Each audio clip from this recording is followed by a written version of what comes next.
I wanted to add two more thoughts to my last video about the book Siddhartha by Hermann Hesse. I wanted to kind of add on to the similarities between this book and Christianity that I saw, having left Christianity, deconstructed Christianity. I really liked relating the Buddha to Christ, and the Buddha, the legend behind the Buddha is that he ended the cycle of rebirths and he wasn't going to be incarnated again. And then the legend, the myth of Christ, and I say legend and myth like it could be true or not, but it's the story behind it.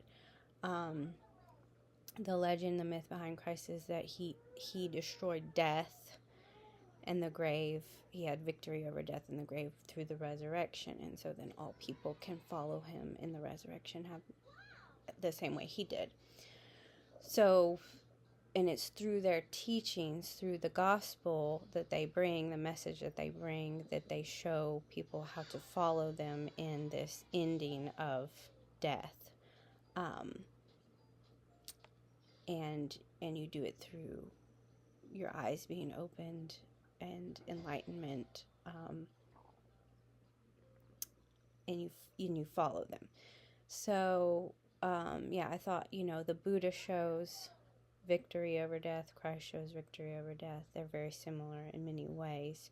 And then the second thing I wanted to say was that Siddhartha in the book, he chooses not to follow the Buddha, but yet in many ways he does the same thing that the Buddha did, and he attains the same thing that the Buddha did without following the Buddha and his teachings.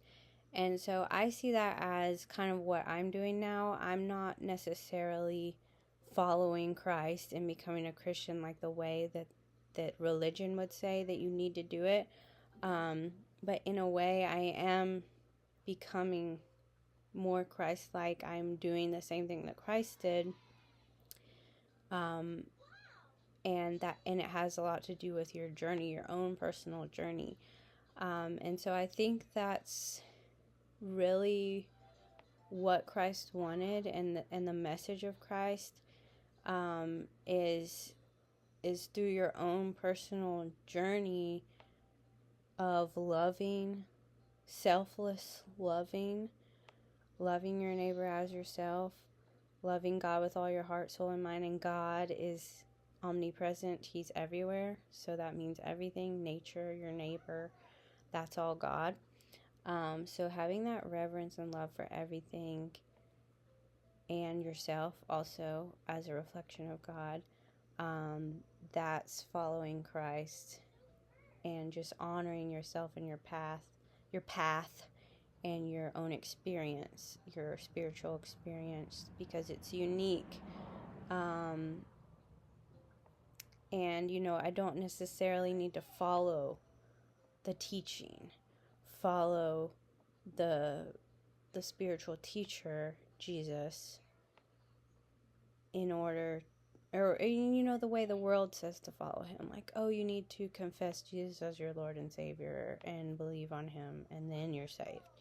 I already did that, but that's still trusting in my confession and my belief system to save me, rather than just surrendering that everything's going to be okay again, because all is God, all is contained in the bosom of the Father.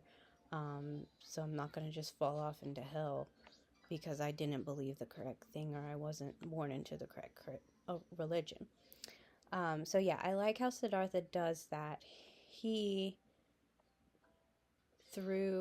even though he forsook the teaching of the Buddha, he still was a Buddha.